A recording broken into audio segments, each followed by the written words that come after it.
Escabel from My Wine School, where it is wine your way. And we've got my sister Karen in the room. Everyone say hello to Karen. She's our resident chef. And she's already getting to work over there. She actually did the honors of pouring the wine. And I just realized this. Look what my level's at. What's her level at? And she's been drinking too already. So I don't know why I got cheated out of the wine today. But well, you're busy talking. I'm busy drinking. Oh, I got it. So I'm busy talking and she's the drinker.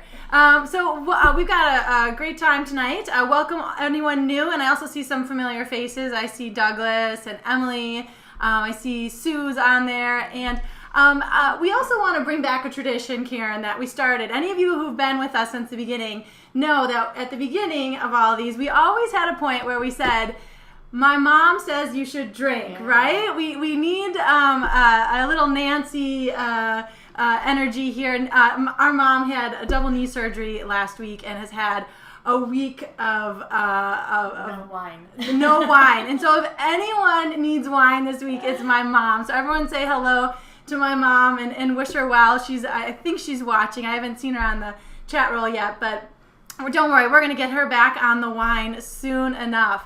Let's see here. If you're wondering how to say hello to Karen or my mom, if you're watching live, this is what you'll see. And you'll see that word audience under chat. You just go under audience, type anything in there. It'll take you to this screen and you can log in or sign up right now, right here and now. And you enter 4 or 5 fields and boom, you are a part of the conversation. So today is Winecast number 29 and it's designed for our wine explorers.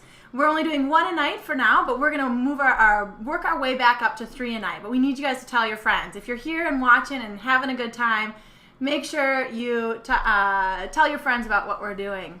So how's everyone out there tonight? Does the sound good? Everyone's having a good time so far? Yeah, everyone started chatting away already. So all right. Great. We love that. And I know not everyone has the wine that we have tonight, but what we're going to be drinking is Etienne Guigal's Côte de Rhone. And so if you have just a Côte de Rhone wine out there, or any wine really, red, even white wine, heck, it doesn't matter. We're just here to have some fun and learn a little bit about wine. So tonight we're going to be doing Rhone blends. Now, Rhone is a region in south central France, and we're going to be talking about that I say that 5-letter word in wine. People think blend is a bad word, especially here in America. People tend to think that it means it's inferior because we're used to seeing a lot of wines that have the grape varietal on it. And so we tend to, for some reason, associate inferior wines with blends. And that is not the case whatsoever. And we're going to talk about that tonight. And we're going to, like I said, we're going to be doing Etienne Guigal's Côte de Rhone. Here it is for you guys. And it's, I've got the 2008. You guys let us know who's got what vintage out there. I'd love to know. For some reason, I don't think they did an 09 vintage. I didn't see it on their website, but let me know what you got. I'd be very interested. I see some people have some other Côte de Rhone's Domaine de la Damas. Any other ones out there, Karen, you see? No, that's the only one I saw. Emily just came in that she has the 2007 of this Côte de Rhone. Okay, 2007. Did I say 8? I meant I have the 2007 too, Em. We're on the same page here. Thank you. So let's talk a little bit about this wine, where it comes from.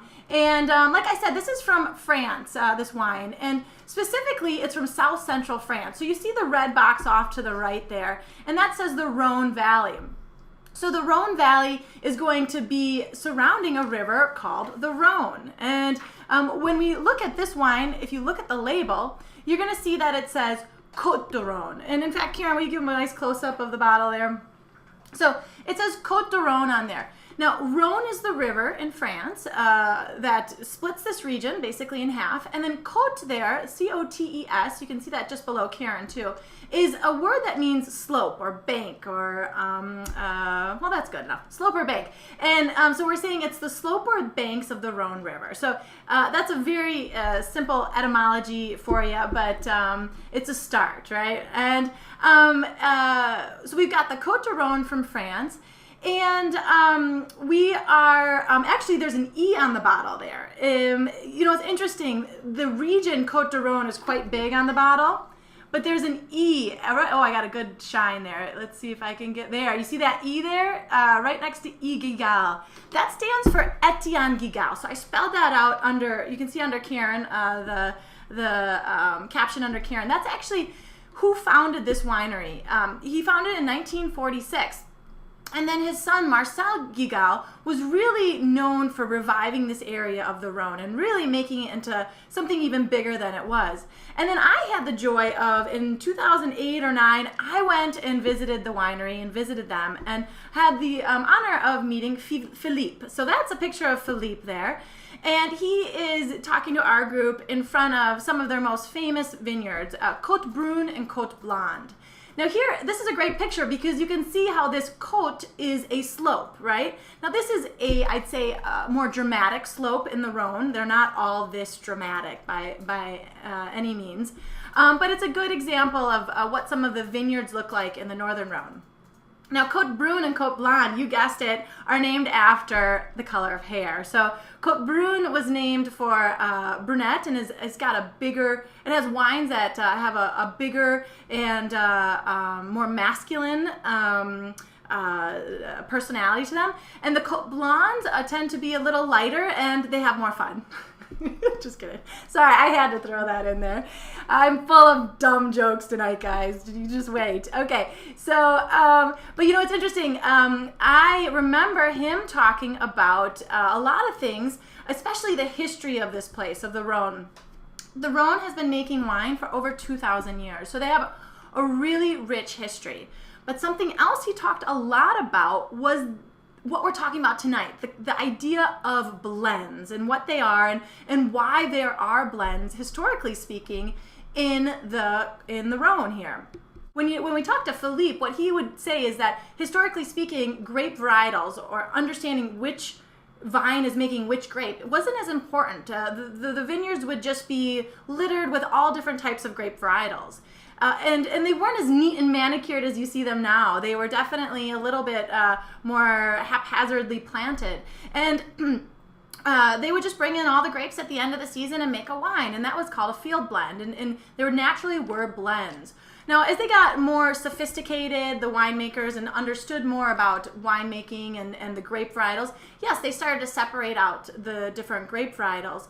But they still continue to blend it. And they did that for a good reason. It's because it can, if done well, lead to high quality wines. And we're gonna see that in this wine. So we're gonna taste it tonight and see if you agree with me that blends are not a 4-letter word. Well, they're not a 5-letter word, right? So there actually can be really good things.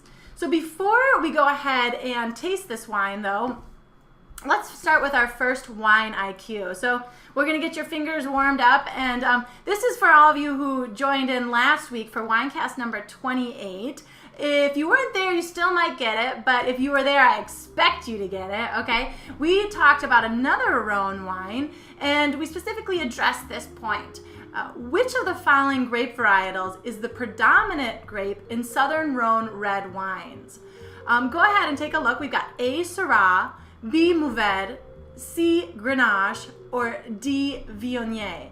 And I'll give you a little hint for those of you who watched Winecast number 28. The one that's the predominant one was the one that was 100% of the wine that we had last week. So hopefully that helps. And to be fair, I'll tell you that 3 of these 4 wines are actually in our wine tonight. So are people coming in with the right answer here? Yep, most people are saying C with 1 A with a question mark. Okay, good. Well, good. Whoever said A, who said A over there? Weaver. Okay, Weaver. You know what? You are definitely on the right track. Grenache is the predominant grape in the Southern Rhone, and A, Syrah, is the predominant grape in the Northern Rhone. Okay, so you can see how you could easily get confused, but you're going to find 3 of these grapes in this wine. So even though Grenache is the predominant grape that we're going to find in Côte de Rhone wines, generally speaking, in Côte de Rhone wines, you're going to find mainly Grenache. You're also going to see Syrah and Mourvedre as well. Now, Viognier is a white grape, but don't let that fool you into thinking that's not a part of the blend ever. We're going to talk about that in Winecast number 34 on March 1st.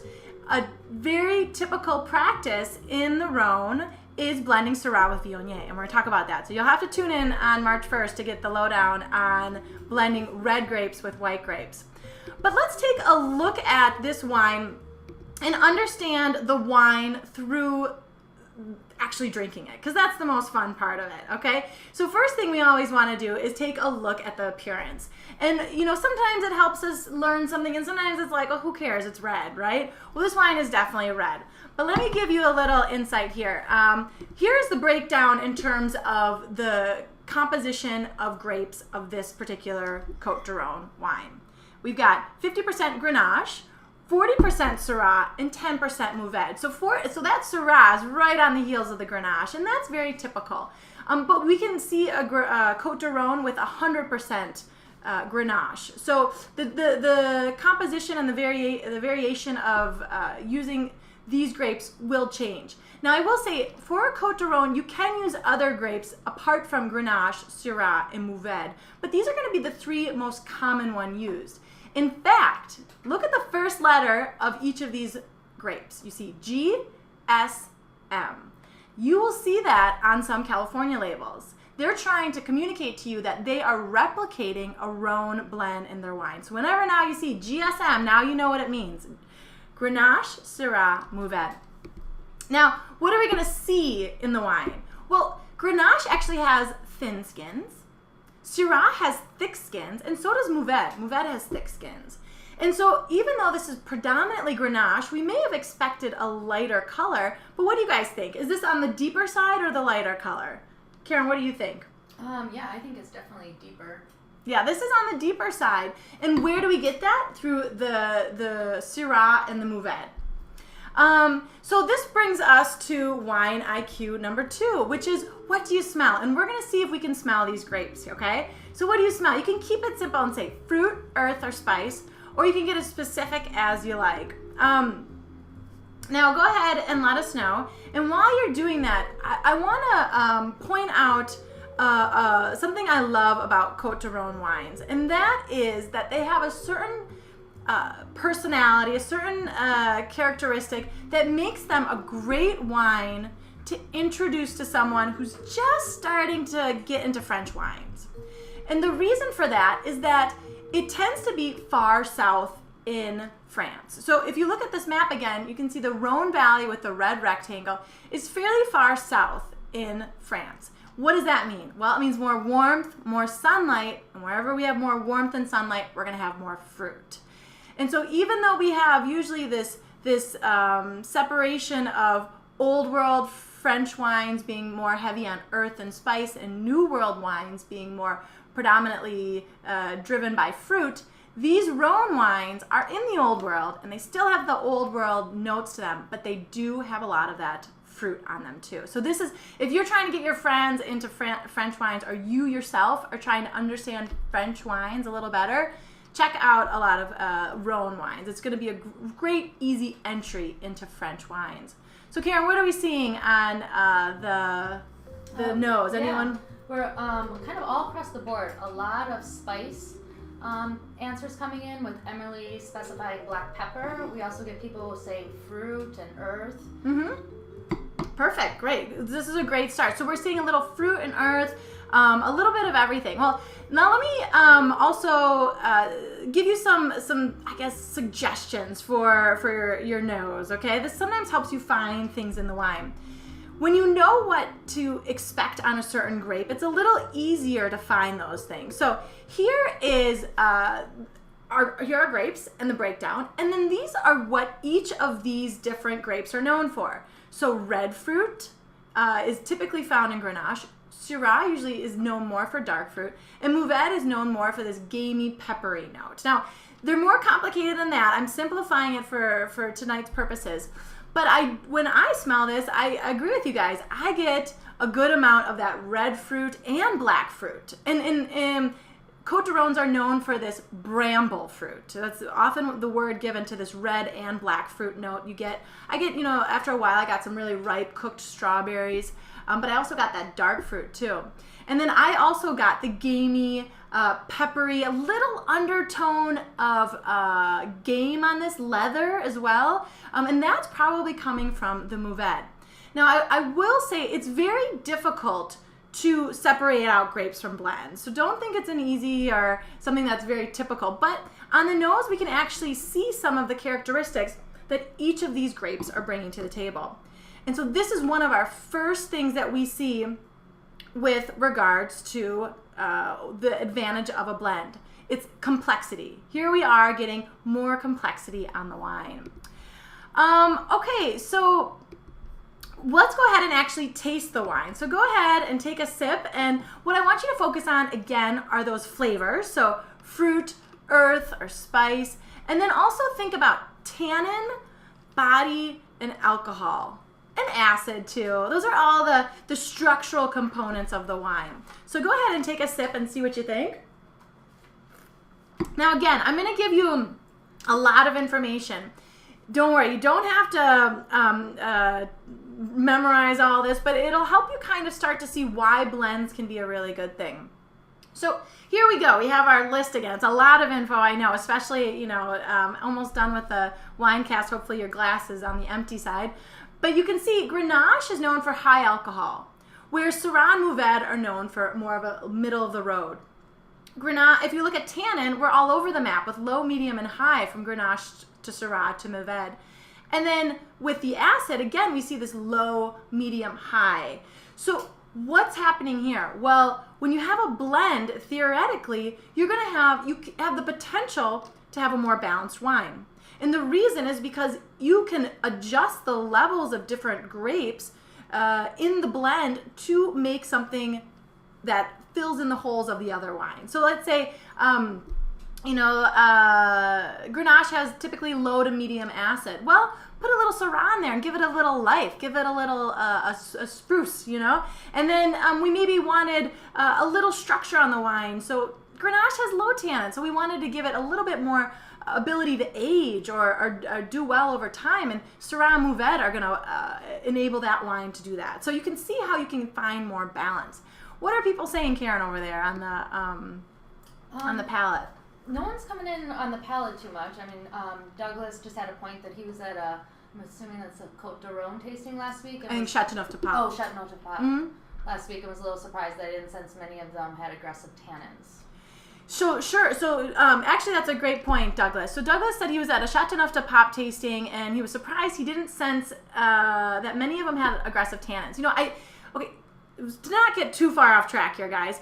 Châteauneuf-du-Pape is basically a big Côte de Rhône. Okay, it's like it's about $30 more, and usually, hopefully, if you're paying that much more money, you're gonna get better quality. But it's from the same region. Côte de Rhônes come from a larger region, and Châteauneuf-du-Pape comes from a smaller region within that, which is why we pay more money for it. But we're not gonna get too far into that. But it's interesting because people often think that these wines should have lots of tannin because they have big reputations.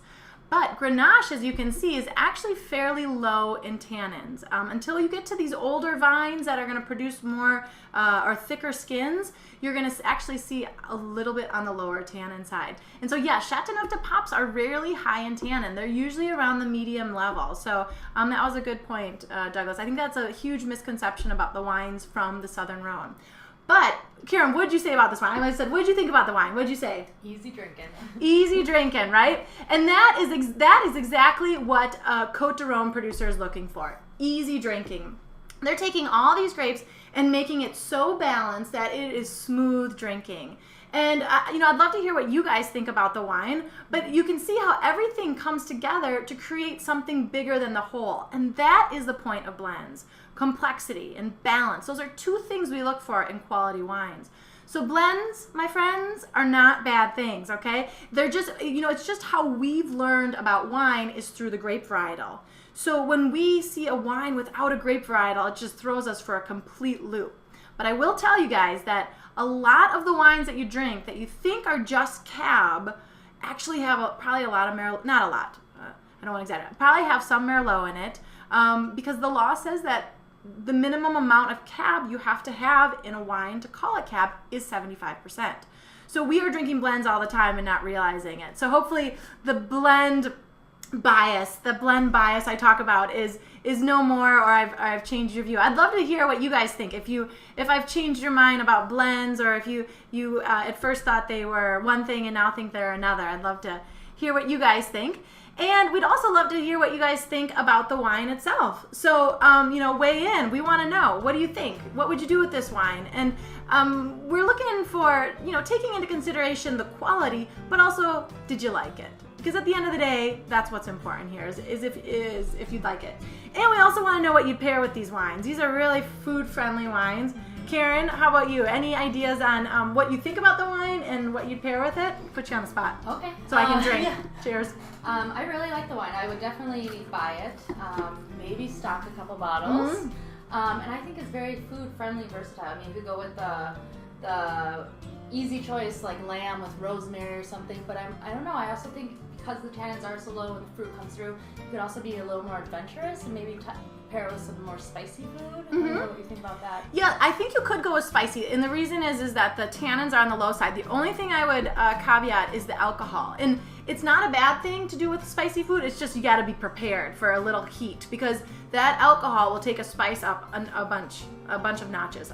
We're working with grapes, I gotta say, but it's really gonna notch it up a couple levels. Make sure that you check out next week, and we're on Thursday next week too.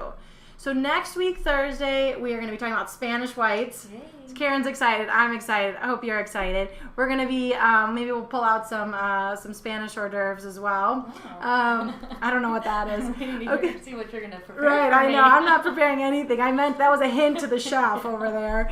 And that's about it, guys. Thanks so much for your patience tonight. I know it was a little rough waters for a while, so I appreciate everyone sticking around with us. Thanks so much, everyone, for watching tonight and hanging in there with us. I'm Jessica Bell from My Wine School, where it is wine your way. Take care.